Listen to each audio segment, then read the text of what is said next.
Hello, good morning guys. Nandito naman ako guys, mag-shoutout ako dyan tungkol sa mga na hindi matanggal na lock.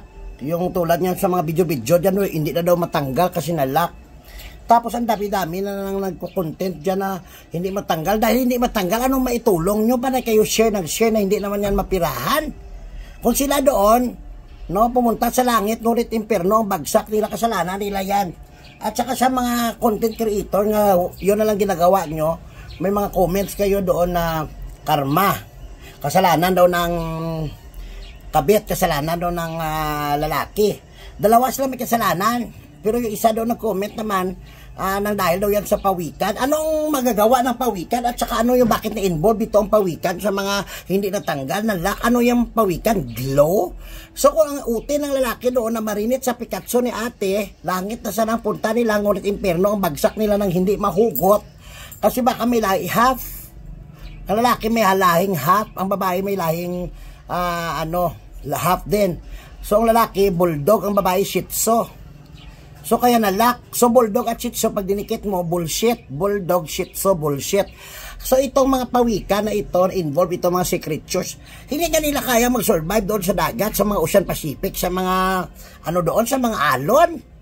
Nilagyan doon ng buntot, bali nag-effort ang asawa na naglagay ng buntot, nagsisid sa doon sa Ocean Pacific para tanggalin ang buntot ng pawikan at ilagay doon sa lalaki para hindi matanggal, para mamarinit ang utin sa bilat.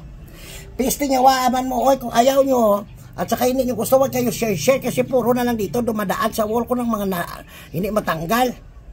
Ako nga natatakot na rin ako, ipacheck ko itong mukha ko sa ubigayni ko, baka kasi nagbalis-palsi ako, baka malak din ang utin ng mister ko, at saka baka makagat ko. Delikado rin yan. Kaya ba ito ng ubigay niyang bibig ko? Kasi parang na rin ito, portal of entry. So ito real talk, ito ha, huwag kayong magalit dyan sa akin. Ito yung comment ko lang ito at saka suggestion ko. Imbes na makatulong kayo, na ipag-pray yan para matanggal yan, matapos-tapos yan, at saka huwag niyong ulitin. Kasi ang kay Juan, kay Pedro, ito si Pedro pumatol kay Juan. Kaya ang tawag niya trespassing, kaya nakarma siguro yan, o ano yan, baka wala kayong susi kasi nakalak.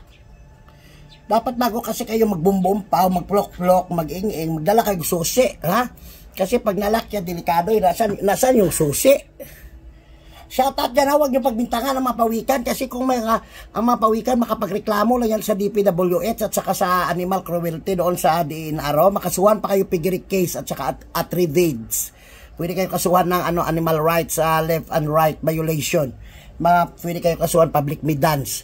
Kasi nanahimik doon ang pawikan, lagay nyo pa sila yan doon, nga sabihin nyo ang kapawikan doon, anong magagawa ng pawikan?